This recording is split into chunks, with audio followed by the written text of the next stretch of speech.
Hi everyone, welcome back to another episode of Worth the Hype, but it's a special episode for you, especially you can see with Woody being here in Singapore. We are going to do a special 2025 year-end recap, right? So essentially what we're going to do is we're going to revisit every single watches that we have done for Worth the Hype. And we're going to categorize them into 4 separate categories based on their respective price point. We're going to have it for under $500, 500 to 3,500 US dollars, 3,500 to 8,000 US dollars, and 8,000 US dollars above, right? So we have 4 categories. And we're going to go with the assumption that we're going to reset our entire watch collection.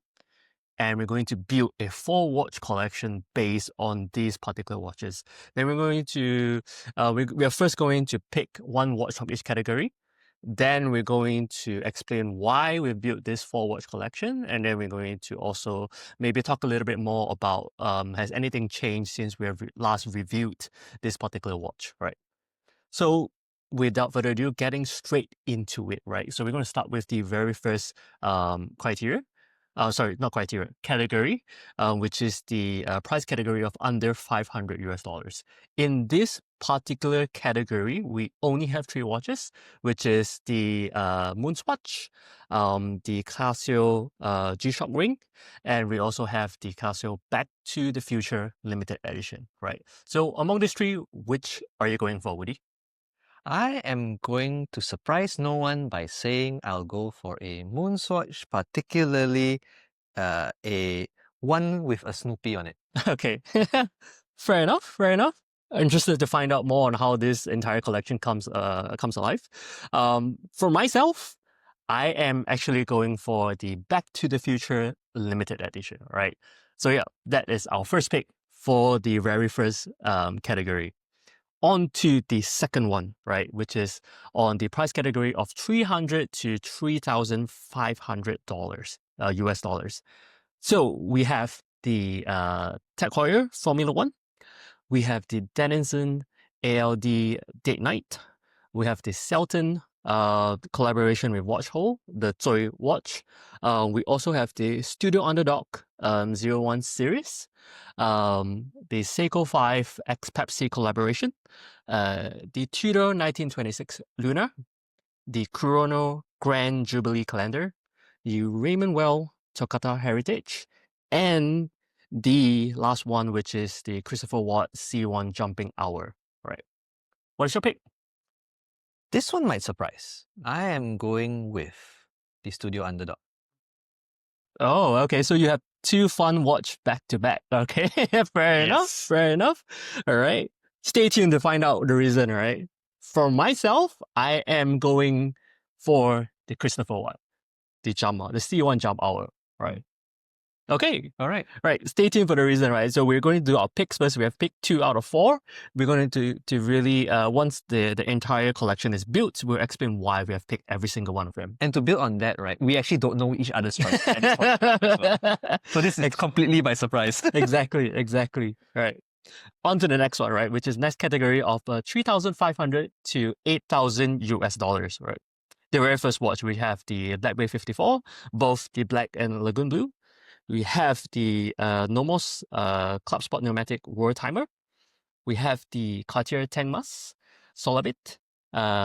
Next, the Grand Seiko Snowflake. And we have the Chrono Vermilion Chronograph. And you have the Mat 1 or Mat/Mat 1S. And also it comprises of the Yinkai Lori that we have reviewed as well. We have the Longines Spirit Pilot Flyback Chronograph. You have the Ming, the 3711, the latest one we reviewed. And what's your pick? Very safe choice this time around, a Black Bay 54. I see. Okay. Interestingly, that is the exact same watch that I picked as well. Oh. All right, so we got 1 right out of 3 so far. We have 1 that ending there. Are you picking the black one or the blue one? I'm picking the black one personally. Black one as well. Black one as well. Okay, fair enough. All right, on to the very last one, right? Which is the category of 8,000 US dollars and above, right? My prediction is I think Woody and I might pick the same one here as so well, but also. let's. All right. So okay, the very first one we have the Rolex Submariner, the latest 1-2 series, either the date or no date, right?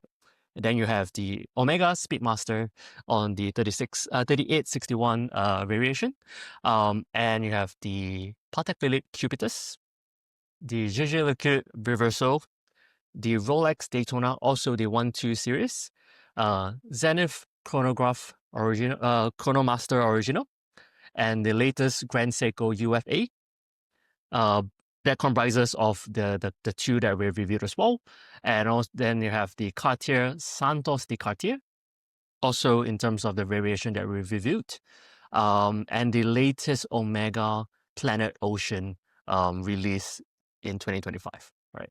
And what would your pick be? If my guess is correct, and this might apply to both of us, I'm calling out the Jaeger LeCoultre Reverso. Exactly. I think that's there's various reasons which we'll talk about right after it, right? All right, so that really builds up our 4-watch collection, right? Perhaps I'll go on and really explain why I've made the pick that I've chosen, right? So it consists of 4-watch, and normally I'll try to tackle as many categories possible, right? And many like empty gap spaces in terms of you try to have a watch that would be able to, like a dive watch, you really want a watch that would really spice up the collection with like a fun piece. You want a watch that you can use as a daily beater, and you obviously want a dress piece as well, right? So I've managed to gotten most of the criteria. The only one that I had to make a conscious decision to drop is going to be on a travel watch. Right. I've really tried to fit in the Nomos World Timer, but with that being out, then I would then need to replace a diver, and if to put in a diver, I need to put in a sub. But then I picked the reversal over the sub, and then yeah, so end up with all the permutations that I come about. I still think the reversal has to be in. I think the reversal to me has it's something that is irreplaceable, right? Especially that being my wedding watch. Although even if I have to reset and get another brand new reversal, it's still very much in the top of my list, right? I think that's sort of a non-negotiable over there. Especially I think for my love of JLC, that's something that I really, really want to have a JLC in the collection as well, right? And I think that if I have a reset and watch collection and I don't include that, that's something I would definitely regret immediately, right? So, which basically, my thought process stems from locking in the 4th one, which is the 8,000 above first, and that's a reversal. And I tried changing it to a sub and then replacing it with a dress watch of the Raymond Well Tokata Heritage. But ultimately, I decided against it. I don't think that's something that I could live with. All right. Yeah.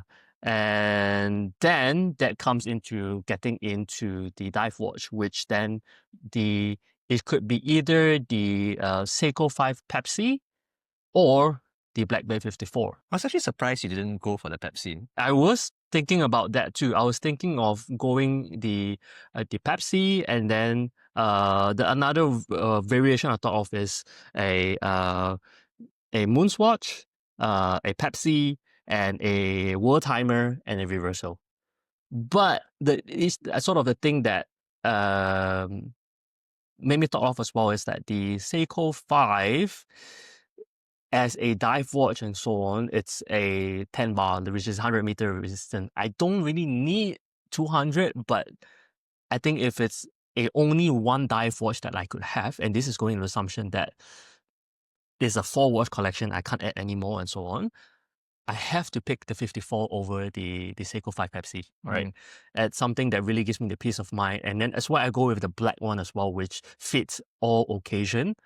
If I were to add it into my existing collection, I would take the Le Gallon easily. But if it is a fresh collection and it's only one dive watch I could own, a 54 is just versatile in many ways and could fit in many different occasions and allows me to wear the watch without any concern and without any worry as well. And I'm able to also lack of better words, beat the shit out of it, Mm. right? So therefore, I've picked that.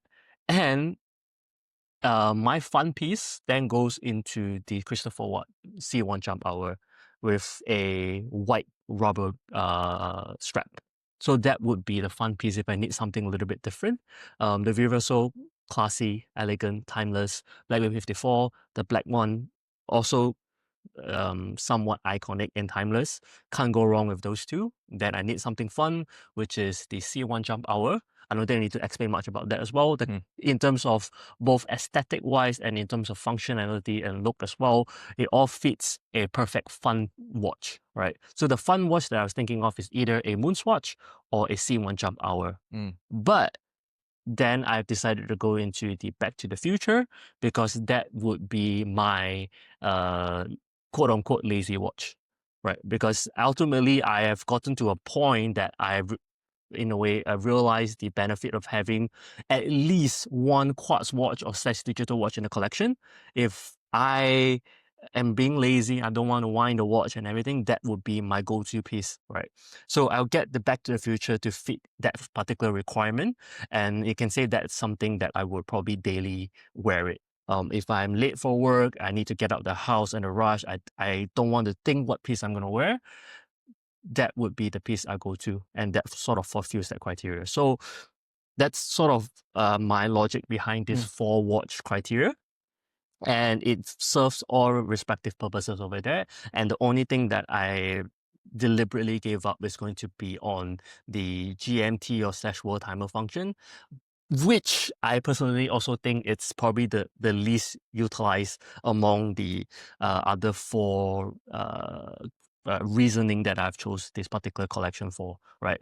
So if it's on a dailyable, fun piece, a dive piece, and a dress piece, and a GMT or / travel piece, the GMT or world timer, I think it's going to be on the chopping block among those 5, right?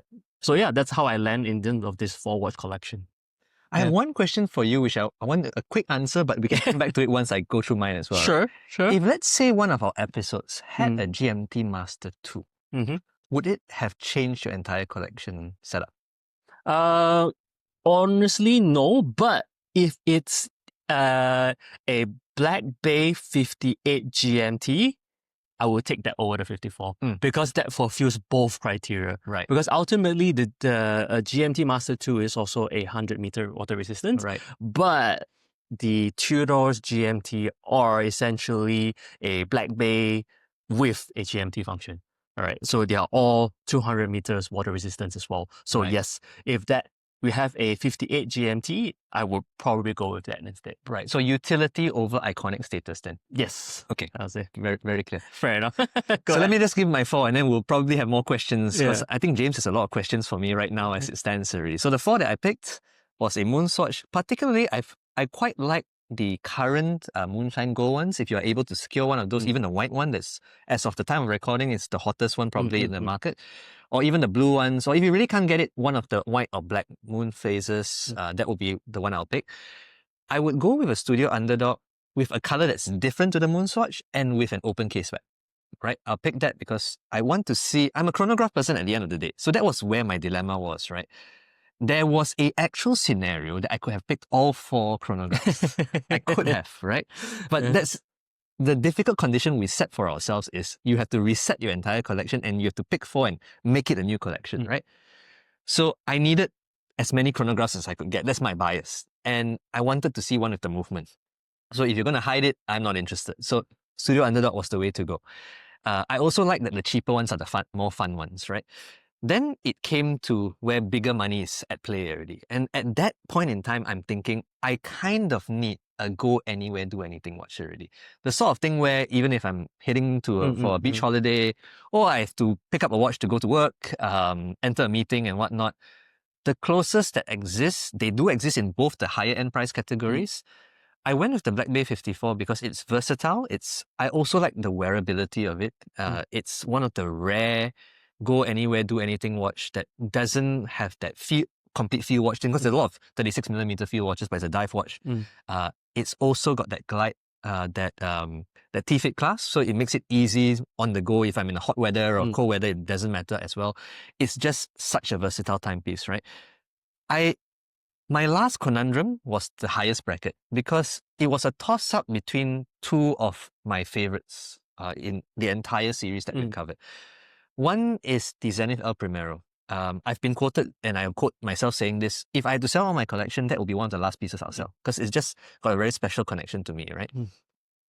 But the Reverso just has this, what we call the je ne sais quoi, right? This is special quality to it.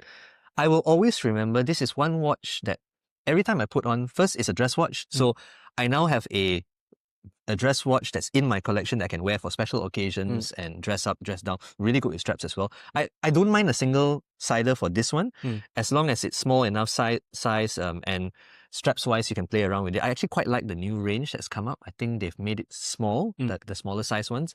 I would have gone for one of those if I had to set myself up for that.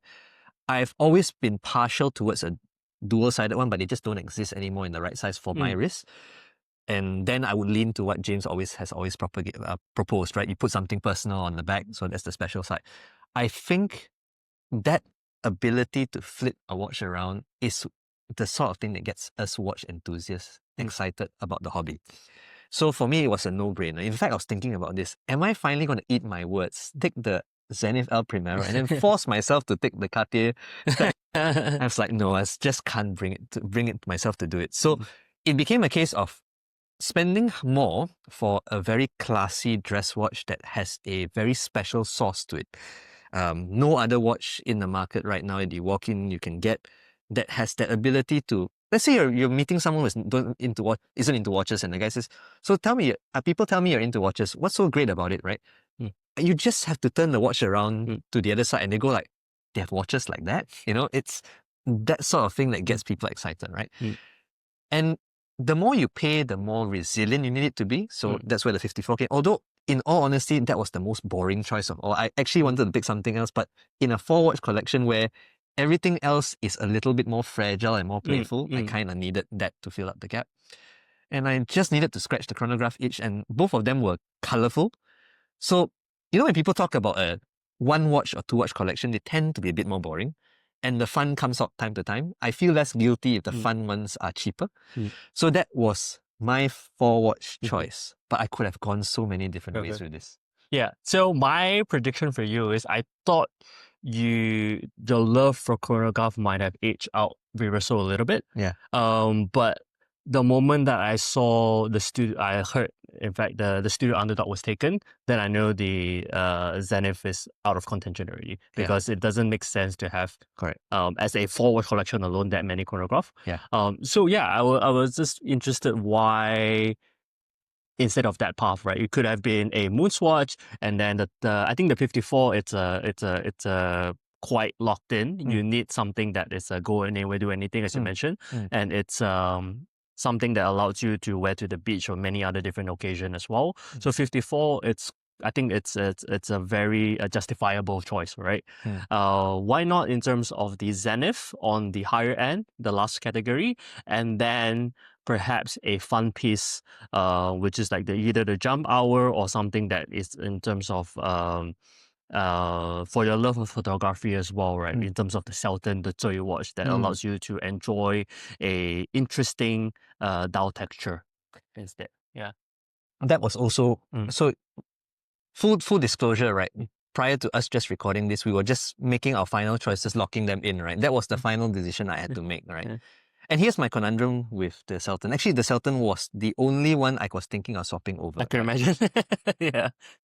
It was one, a admitted bias towards loving chronographs. And the other thing was also the fact that I also have to admit, because I've not been able to see it myself, the emotional attachment to it, which you often get when you see a timepiece in person, right? Yeah. Is not quite there. I reckon if I've had hands-on with it, I would have been pushed over to pick that over the Studio Underdog. Fair enough. That was the closest one, and I was like tossing almost a 50-50, you know, as I toss it up, right? Yeah. So that was the tricky bit. I was actually very surprised you didn't pick the normal Swirl Timer. I was so convinced. Yeah, I would, as you did, but it just, something as the girl has mentioned, right? Because the only diver in there that I would personally think that as a as a one diver that you could only choose is basically only the 54 or the sub, right? The Pepsi could be an alternative if you're not too picky about in terms of how a diver should be classified as a diver in terms of it being a 10 bar or 20 bar. But yeah, I decided that if it's a one dive watch, I really want the best out of it. So yeah, the only choices left is the 54 and the sub. But yeah. Would I be correct to say, so let's say we change the rules now just a little bit, right? If we could pick a fifth watch from any category, would it still be the World Timer? Or yeah, it will easily be the World Timer. The World Timer is the one that it's right at the edge of the chopping block, and I had to cut it out ultimately. And for you, I would assume it would be the Zenith. Correct. Right, yeah. Correct. The Zenith would have made it very easily into it. Yeah. Although I will admit, the reason I was able to force myself to drop the Zenith is I actually don't quite like the current iteration. I actually prefer a previous iteration of it, not the current one. So the one that I would personally pick either is no longer in the current catalogue or is one of those limited edition ones that have no longer been produced already. If you told me to go to the shop right now and pick up the one off the regular catalogue, I will struggle. Because there's something about the current one that I don't really like. But yes, I would still, if I was given one more space, that would be the one that I would pick. So you're absolutely right. Fair enough. That would be my view. Was there any others that you were in contention that almost made you create a whole new collection, or that was basically it? That was basically it, actually. Over there, I think the first one in terms of at first, I think Moonswatch and Back to the Future, but ultimately, I think easily Back to the Future as a daily quartz piece. If I take the Moonswatch, yes, it's also quartz and everything, but then that will fulfill the fun piece already, and then that will change my second criteria to be something else instead. Right. So yeah, I don't want to have a Moonswatch and a Jump Hour, which is a two double fun piece and so on. So ultimately, when you, like you mentioned, right, you have to go each criteria, and there's like, if you have a fun piece here, you can't have a fun piece here. You have a quartz piece here, you can't have a quartz piece there, and so on. So in like 3 different permutation I've had, I think the only struggles is really trying to fit the World Timer in, but ultimately it doesn't make sense. Yeah. I will say this one thing though. We had very few choices in the first category because there were only 3, right? Yeah. If there was a Casio G-Shock there, I would have picked the G-Shock over the Moonswatch. That would be something I would have seriously considered. Only because that's one of those, you can never go wrong. You can pick any color in the world. It's all different shape, sizes almost, right? And you can basically trash that to bits and you don't have to worry a single thing about it. Honestly, if you have a G-Shock over there, I might drop the 54. I would take the G-Shock, and that would be the ultimate beater, which is able to dive, able to do everything and so on, and then bring in the World Timer over there. That's probably what I would do. Yeah. That's a fair point. Yeah. Cool. Right. I think that's a great way to end it. But I think I just remember something, right? Over there, there's like one comment that we want to find out about the watches that we're wearing. So yeah, I should have done it at the start of the video, but oh well, better late than never. So on my wrist right now, it's a OP Candy Pink 36, which I've acquired this sometime mid of this year, right, of 2025. Yeah, so been loving it so far. It's a good addition to spice up the collection. Basically right now I'm all about colors and different non-standard black and white colors that you can add into the collection. I've been wearing this quite a lot, and 36 is a great size. Share this between myself and my wife as well. But yeah, with almost 6 months of ownership, no regrets. But yeah, over to you, Woody. Well, mine's a brand new piece. It's the Colloquium Project 1, their latest version of it. I think it's the G1, if my memory serves me right. Really different sort of piece. I'm just in a phase where I'm interested in some more like art-like pieces. So this is very interesting for me. So this is my latest acquisition. In fact, as we're recording, this is the first time I'm going hands-on with my own watch. So still in the honeymoon phase. Maybe ask me again in a bit whether I still hold that same joy for it.